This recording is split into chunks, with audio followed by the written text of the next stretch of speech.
कल ही इस बात की मांग की कि जमात-ए-इस्लामी पे बैन उठा दिया जाना चाहिए और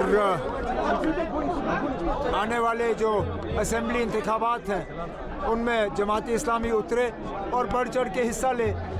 अभी तक तो बीच बीच में हम ये सुन रहे थे मुख्तलिफ इलेक्शनों में कि कहीं ना कहीं वो अलग अलग उम्मीदवारों की मदद करने की बात कर रहे थे।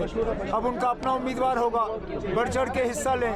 जहाँ तक होम मिनिस्टर के आने की बात है, आप लोगों को ये अजीब नहीं लगता कि जहाँ उनका कोई उम्मीदवार नहीं है, जहाँ वो इलेक्शन नहीं लड़ रहे हैं, वहाँ कैंपेन छोड़ के 2 दिन के लिए होम मिनिस्टर साहब यहाँ आ रहे हैं। शायद ये इस बात का नतीजा है कि वो जान गए हैं कि श्रीनगर की सीट जो है वो आगा रुहुल्लाह साहब जीत गए हैं।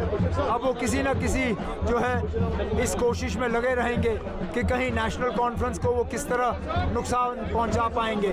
लेकिन इंशाअल्लाह लोगों का साथ हमारे साथ है और मैं उम्मीद कर रहा हूं कि बाकी जो 2 सीटें हैं अनंतनाग और बारामूला की, इनमें भी नेशनल कॉन्फ्रेंस जो है अच्छी कामयाबी हासिल करेगी।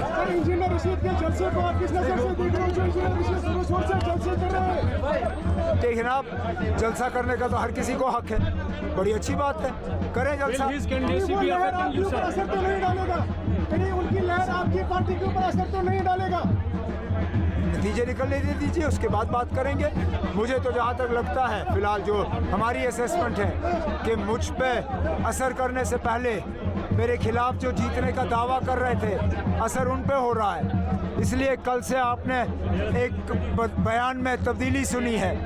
जहां कल तक सजाद लोन साहब इलेक्शन जीतने की बात कर रहे थे, आज उनका बयान बदल गया है। आज वो कहते हैं कि उनका जीतना इतना ज़रूरी नहीं है जितना मेरा हारना है। तो उन्होंने अपनी हार तो तस्लीम कर ली है, अब आगे देखते हैं क्या होता है। तो कश्मीर के लोग हैं, ये जज्बाती तो ज़रूर है मगर ये सियासी तौर बहुत ही ज़्यादा बालिग लोग हैं। और जमात इस्लामी इससे पहले भी इलेक्शन लड़ती थी और अगर 87 के इलेक्शन में धांधलियाँ नहीं हो जाती तो ना ही जम्मू कश्मीर का में इतना खून खराबा होता और ना ही जमात इस्लामी अपने आप को इलेक्शन से अलग करती। आज भी हमें खदशा है, जिस तरह हम देख रहे हैं पकड़ दकड़ का माहौल शुरू हो जाता है इलेक्शन से पहले, जिस तरह से पहाड़ियों को धमकी दी जा रही है पीर पंचाल में कि अगर वो उनकी प्रॉक्सी पार्टी को वोट नहीं डालेंगे तो वहाँ 1947 जैसे हालात किए जाएंगे। जिस तरह यहाँ हमारे जो एडमिनिस्ट्रेशन के हेड है उन्होंने एक मखसूस बरादरी के अफसरों को बुला के और धमकाया है कि अगर आप प्रॉक्सी कैंडिडेट को वोट नहीं डालोगे तो हम ऐसा करेंगे वैसा करेंगे।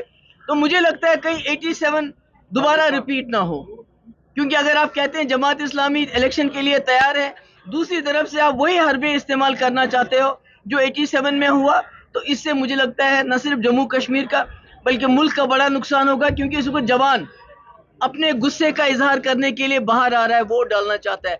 अगर आप उस जवान की अमानत को खयानत करेंगे, आप इलेक्शन को मैनिपुलेट करेंगे, इलेक्शन को धमकियों और ब्लैकमेल करके आगे चलाएंगे, तो मुझे लगता है उससे बड़ा नुकसान होगा। सही सपोर्ट, जैसा मैंने फारूक साहब को कहा कि आप सीटों का फैसला कर लीजिए और उन्होंने कहा पीडीपी खत्म हो चुकी है, तो आप ऐसे पे क्या भरोसा कर सकते हैं लोगों पे कि उन्होंने तब क्या कहा और आज क्या किया, उन्होंने प्रैक्टिकली क्या किया।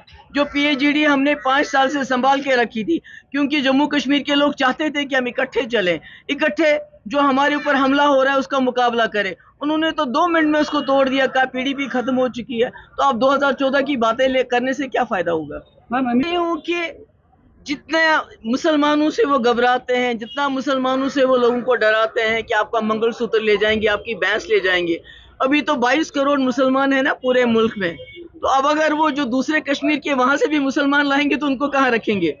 वो तो बात बात पे हमें ताना देते हैं कि आप पाकिस्तान चले जाओ, अब कहते हैं वहां के कश्मीर के मुसलमानों को भी अपने साथ मिलाएंगे। पहले जो यहाँ मुसलमान है उनकी इज्जत करना सीखे, उनको अपनाना सीखे, उनका एहतराम करना सीखे, उनको इन्फिल्ट्रेटर ना कहें। जब इनको संभालेंगे तो फिर आगे बात करेंगे।